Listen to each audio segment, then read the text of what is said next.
I want to say hello to those who are going to check this out while it's live, and those that are going to come later on, presumably to see the replay.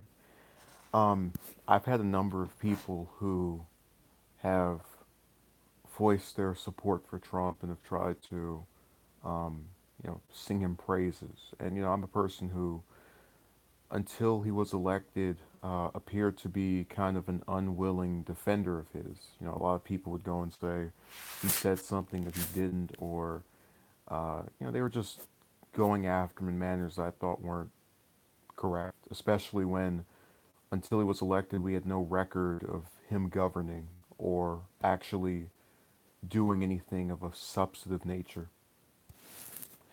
So, one of the sources of irritation with me when it came to him being in office was that with him not having a record, a lot of people who voted for him thought they were taking a chance that might ensure something new, something transformative.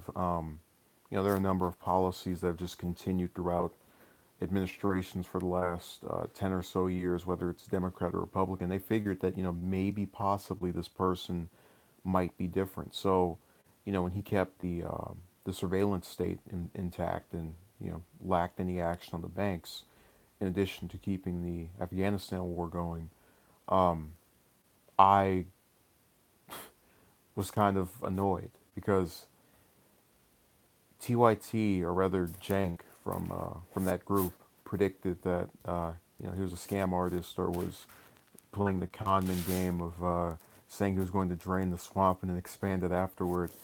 And I consider myself someone that didn't buy it.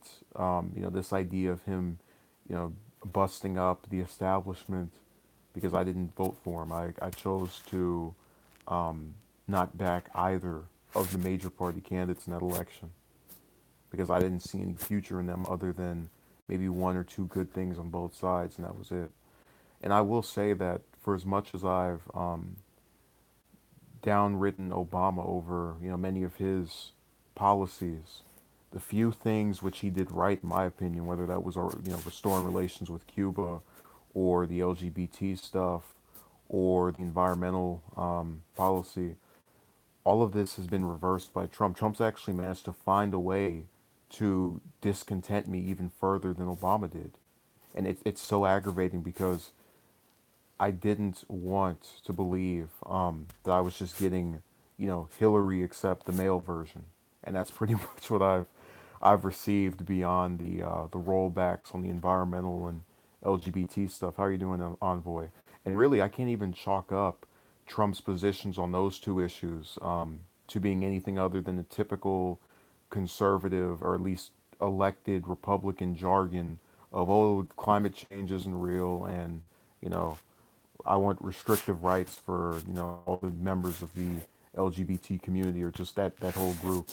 So much of what he's doing in those two departments, I'm fairly convinced, are only to appease conservatives who will praise him for the slightest action against something they didn't like Obama doing.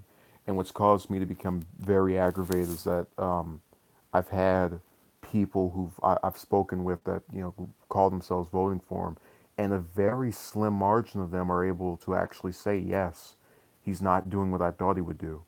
And I respect them for that because you know it takes a level of just class to say the person I backed didn't do it. And it's not saying they're stupid or they were dumb.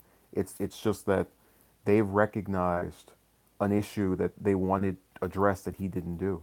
But in some cases, when the more cultish backers of his have gone out of their way to try and make excuses. I had a man I spoke with from, I think it was July of last year to about January or February of this year. And he kind of brazenly goes, "Oh, I like his policies." And I said, "Well, much of his stuff is just Obama 2.0." And he tried to ask me why would I want, not necessarily being against this, but why would I want transgenders to be able to enlist in the military? And I said, "Look, we have a very poor record of taking care of veterans. So for anyone to willingly go and join The service, I have respect for and think they should be able to go in that endeavor. Um, so they didn't defend against it or argue against it. What I started noticing effectively was that other than the budgetary stuff and maybe immigration, it was very hard for them to defend Trump's record. Now, they tried to argue, well, I'm for the Afghanistan war being over, but I don't want an immediate withdrawal. And I said, well, look, we've been over there for, what's going on 18 years. If it's not the time for an immediate withdrawal now, when would it be? In 27 years? 37? I mean, it was people like that that really gave me the idea that he could win a second term just off of their clinging to hope that eventually things will appear different or trying to grasp at straws as to what slight variances he had from Obama. And I want this to be known. My distaste for Trump primarily rests on the fact that most of what he's doing is still in line with what was under Obama, what was under with Bush. Um, the surveillance state and these wars. Those two policies have been in place since 2001, and they've just been continuing through. Doesn't matter what party you elect, it just keeps going. And look, let me say hello to O'Donohue. And I hope Envoy's still in here. I said hello to him. I haven't heard anything back from him, so I'm getting a little concerned. We're gonna send out a search and rescue party to go and go get Envoy. Um, I tried talking to them and explaining, listen, I have no, because they know I'm not with for either party. I am more in line with a certain level of positions that includes getting out of dumb wars and trying to do something on the domestic level. And look, let me see. Okay, O'Donohue says different presidents. Yeah, I agree. But the problem is, O'Donohue, people are trying to make exemptions for different presidents that do the same thing. That's why when, with the Kanye story yesterday, even though I don't like the fact that Kanye backs Trump, I wouldn't like the fact if he backed Obama either, but I know that the media would, and that people who are criticizing him for favoring Trump wouldn't shed an eye or a tear if he said, I support Obama. Because they think, one is better than the other, when in reality, Obama has slight improvisations, or rather a couple of things that are more decent. But other than that, you have a very similar administration, and the coverage of it is really the only difference. And it's not even the correct coverage. Trump is was correct to a large extent, but even more so now when he talks about how the media isn't going after stories that are of supposed. It's not fake news, but it's actual things that matter. So, for example, if you have the Stormy Daniels stuff, none of that's fake. It's just overblown. Um, because what should be overblown, or what should be the primary focus, are the fatalities in the Afghanistan war, are the fatalities in these inner cities, the fact the president won't do anything about it, and the fact that, when it was in Chicago, we had a lot of people who were, criticizing the mayor over there and Obama, who started his political career in that city, for not saying anything about it. So this is something that I have an issue with both sides, but that is not being emphasized for either one. I will come out and say the stuff with this with Daniels, whatever her name is, waste of time. The stuff with the tax returns, while there is merit to that, it's still not. It shouldn't be the pressing issue of the night. That interference thing, nonsense. You've been doing it for over a year and you still can't find anything. But also keep in mind, one of the reasons Trump isn't being questioned or put to task, just like Obama was over these wars, in addition to other things like net neutrality, is because a lot of times you have corporations that like to play the hush hush game, and say you can talk about this but not about that.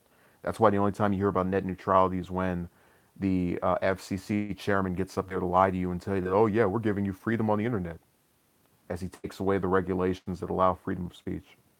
So it's they allow the disingenuous chairman to be the only person who speaks about that subject, and then we just move on to Trump's affairs, which again I think maybe a total of 2% of the population in the U.S. would actually think was serious and substantive and mattered.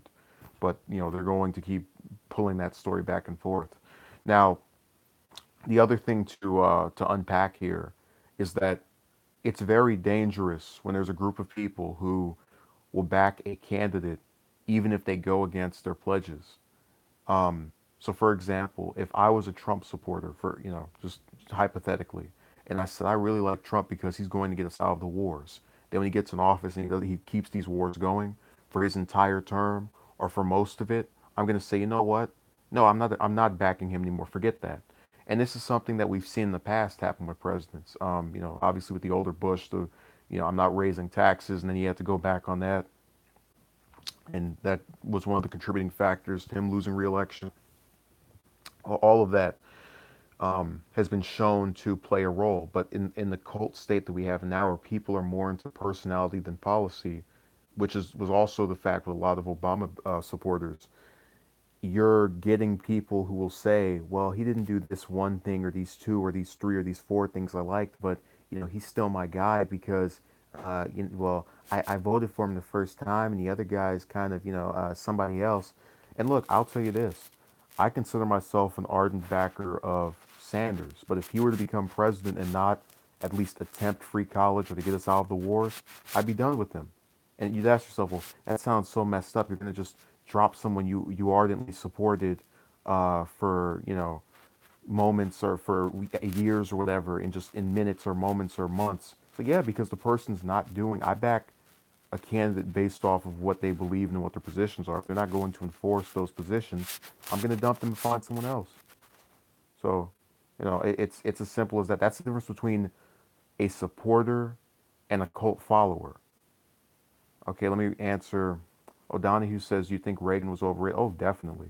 The only thing Reagan was really good on that sets him apart from many of his successors was the immigration policy, because he gave amnesty, whereas you have a lot of Democrats and Republicans who are completely either unaware or uncharismatic to the fact that the main issues of the U.S. are from people who were born here, either committing crimes or being unemployed or being sent to jail. Illegal immigrants just don't constitute a major threat, really at all. So that's why when that Kate Steinle story was getting passed around, I was just, it's sad what happened to her, but that's not what regularly happens. And people get, gunned down every day in these inner cities by someone that was born here. And you don't hear anyone, talking about rising up against that violence because they're not considered, they're just desserts. Okay, Elliot New says, hey dude, how are you? If you became president, what would you change? We're gonna have to start a separate stream for that, but the main idea is stop the wars, um, take the cash that we're spending. We've actually spent billions of dollars on these conflicts. Take that and apply it to domestic programs so that people will actually have the funds to compete in the current society and go after the banks. Um, oh, and address these inner city murders and various acts of violence, because that's getting completely ignored, and reform the prison system, because that's also been awful for several decades now. Okay, Envoy says main issue is most people don't even know candidates' policy, but yet they blindly vote for them because uh, he has the gift of gab. He can spin his verbiage in a way that's charismatic. Exactly, Envoy. What you have to understand is that a lot of times these candidates talk in ways that don't really lay out a platform, and then they're able to get many people to just back them. And then when they get in office, only then do you start realizing how similar they were to the person they replaced. For example, you had Obama during the 2008 campaign. George W.'s been so bad, and then he gets in office. He keeps up George W.'s Afghanistan war, his surveillance program, the drone strikes, all of this stays in place under him. So the gift of gab allowed him to get in office and continue the cycle of, in my opinion, horrific policies. Um, O'Donohue, wait, oh, okay. O'Donohue says, "What do you think of how Bush and Obama caused NASA to go down the tubes?" Yeah, they're dumb for that. Well, that was a dumb policy. Obama's smart, intellectually anyway. Okay, Dirk says hello. I'm gonna say hello back to him. Took a while for me to respond to to Dirk's greeting. I hope he doesn't think I tried to neglect him. That was not my intent. I was treating him as a. I was doing him like how these presidents do the inner city violence, except when it's committed by an illegal immigrant. So everyone gets treated in a way that's conducive to each other. But it feels like it will never change. Like we're always gonna have people who will say Obama was good, but Trump was horrible. And I know so many people who actually have made that comment just this last year of many of Obama's policies, like it or not, being continued. And listen, the only reason, if anything, Obama made things worse, I don't think he made things any worse than Bush did. Again, I told you that the sole acts of decency out of Obama's 8 years was, for as flawed as it is, Obamacare, um, establishing diplomatic relations with Cuba for the first time in decades, and the Iran nuclear deal. Oh, and same-sex marriage getting legalized. Um, so those four. Well, yeah, Dirk, but my thing is this: Bush was bad for starting all of those awful things. Um, Obama was not good for keeping those awful things. But I'm trying to give you a fair and balanced, at least as much as I can, way of presenting that. Um, in terms of what was good and what was bad. I'm not just going to say everything Obama did was horrible. Unless it's not true. I will say that I really hated the fact that he wasn't more affirmative against Israel, which I already told you we back blindly.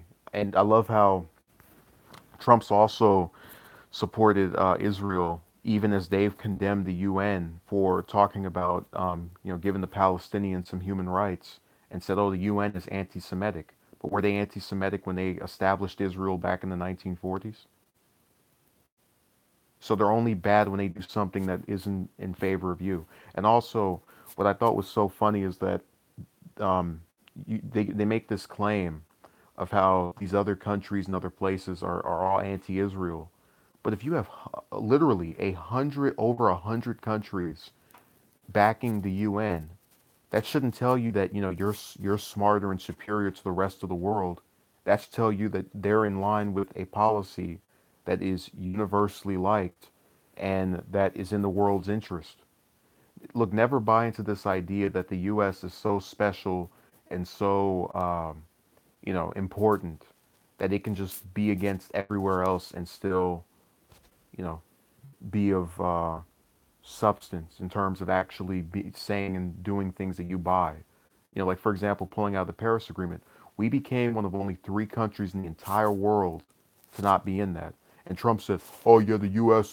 They were in a bad deal." But think to yourself about this: if every single other country except for 2 on the entire planet is in that deal, except again the two of them and us, you're really going to tell me that we're just that much smarter than the rest of the world, or that everywhere else knows this is bad for us and secretly conspired to get just to trick the U.S.? You really believe that? Okay. O'Donohue asked, are you ever gonna do a Q&A live stream? I mean, if anyone asks a question, I'll answer it more often than not. It just depends on what it is. And the one of the larger issues with doing that is if I have questions I don't particularly like, um, being asked, and it's just randomly out there and it gets ignored, and that poses a problem as well, messing up the flow of the stream. Okay, if he keeps those things, it shows that it wasn't that big of an issue in his eyes. Oh, definitely, Dirk. But what's a really big issue in my eyes, he should have stayed with that plan. Yeah. Um, Whoever B5, I've never seen that person before, but yeah, definitely. Again, I'm supposed to believe the U.S. is so much smarter than the rest of the world as to be one of only 3 countries in the entire on Earth to not be in that agreement. I don't buy it, and you shouldn't either. But again, American exceptionalism which is a policy that's been backed by both Trump and many of his foreign policy team, such as the new National Security Advisor, Bolton, who is literally one of the uh, most warmongering individuals to walk the earth in the last 20 years. He's also into believing that the U.S. is so much smarter and so much better than everywhere else. So I'm just saying when you get things like that, the Paris, even though that was before Bolton got in office, it lets you know what the you know how hawkish the people currently in power are. And look, it's really easy to start a war when all you have to do is sit in a room or a building in your little suit and tie, and other people can go and die. It's a endless fight. Well, it's endless because things have been different if Jill Stein got elected. I agree, but it's endless for a couple of reasons. One is that there is this tendency among people to both, and I guess what gets me is that you'll go and you'll listen to someone like um, Ben Shapiro or Ann Coulter, and they'll go after, let's say, Bernie for the idea of free college because they'll say, oh, it costs too much, but they'll never go after these wars and these conflicts um, for costing us billions of dollars. They'll never speak out against that. They'll never refute any of the fact that we've spent large chunks of money that could have benefited people all across the U.S. on these conflicts. It's only when it's positioned toward something having to do with a domestic program that they have issues with. As long as you want to spend trillions of dollars in the Middle East fighting and blowing people's brains out, it's okay. Okay. Envoy says the amount spent on military and war is ridiculous. That could be put into education, solving the homeless people crisis, medicine, etc. I agree. Nostalgia critic says I remember horrible presidents, so you don't have. uh, Envoy says heck, even the fact that something trivial like marijuana not being legal and everywhere is an issue with all the money the country has to spend on the war against weed. Yeah, the war on drugs was dumb. The only thing I don't like now is that people try to use that policy as the reason for domestic strife. And I'm talking about, so if you can make the case of, oh, because this person was imprisoned, they couldn't work a job for 3 years, whatever. That is something we can actually attest and give credit to that, the three strikes rule for being the cause of. But what I don't like about the reception toward the war on drugs or any of these other prison policies is that people make it seem like you have this so for example when I had that guy that was trying to defend because I said the relationship models of failure, he was like, oh no, the prison pipeline is one of the causes for you know um all of these bastard children being born. But how would, I mean, first of all, if the person is in prison, they can't have sex with the person who's not in prison. Even if they were, that wouldn't it doesn't add up is what I'm trying to convey. And you'll never get a policy that no president, whether it was Reagan or Nixon, signed the Spread Your Legs Act of 1973 or 83 that made women have to spread their legs to guys that were going to leave them in these impoverished states. So no law can control who you sleep with was effectively what I was trying to convey to that person. Elliot says we need, yeah, those two characters are long gone, Elliot. You'll see them in some other in the video games probably. Okay. Have you heard that The Rock is running for president in 2020? Yeah, I've heard that, and I'm very. I would love if he didn't, because you're gonna get people who will back him just because they liked him in a movie or in some show. That's the reason Schwarzenegger became governor of my state. It wasn't because he had some great platform and actually did anything to improve the quality of life over here. Uh, it's just we wanted the Terminator as governor, and people backed him in that election. And I've lived with the embarrassment ever since he was, ever since the 2003 recall election. Okay, Envoy says, haha, my God, The Rock, I'm a fan of wrestling, so I find that amusing. I find it annoying because people will back him just for that. Okay, Dirk says military industry has the strongest grip in the executive branch. I would say it's that and the banks. Okay, O'Donoghue said. Wait, which one am I? Who's saying this? Okay, B511. I just want to call you B5. The irony about the marijuana thing is that the Declaration of Independence was written on hemp paper. LOL. That is funny. Um, O'Donoghue says, "Yeah, the war on drugs is really the dumbest thing on about Reagan." Envoy says, simply put, it's now a popularity contest, not a talent show. It's a sad indictment on the world. Yeah, a lot of people made mention of the fact that with the debates, they made great television because Trump would answer in, disrespectful ways that went against the moderators sometimes, or just blatantly refused to do things. And look, I will always appreciate the idea of people becoming involved with the political process because they find something amusing. There's a lot of things in politics to find amusing. But when it's at the cost of paying attention to what's actually going on, because you'll have more people ask Trump about, how many women he slept with while married than how many troops have died in Afghanistan since he's been in office. And it goes back to this idea that if you just, like, for example, um, this video I know will not get more than maybe 100 views, and that even that's pushing it. But a video of some 15 or 17-year-old girl twerking will probably get thousands. And that's an indictment on the fact that we don't want to sit back and discuss things that are actually substantive. We don't want to hear something that is not on television or accompanying music for us to blindly throw our heads back and forth to. So all of it is just a commentary on everything. It all goes together effectively. Those twerking videos can crack millions of views. Yeah, people like that for whatever reason. Personally, I don't get this idea of, oh, I think this person is attractive. Let me go and watch them, because I mean, a lot of people on both sides will do that. The person's not going to date you, so why does it matter how good they look or whatever? Like, I've never subscribed to any of these channels where it's, some supposed attractive woman talking about, so unless she has an opinion I like, that's it. You know, the level of appealingness about their appearance is kind of whatever to me if they're not substantive. So that's that. And I don't necessarily bemoan people who do that, but I think if all we're gonna do is be focused on how someone looks, there's a problem there.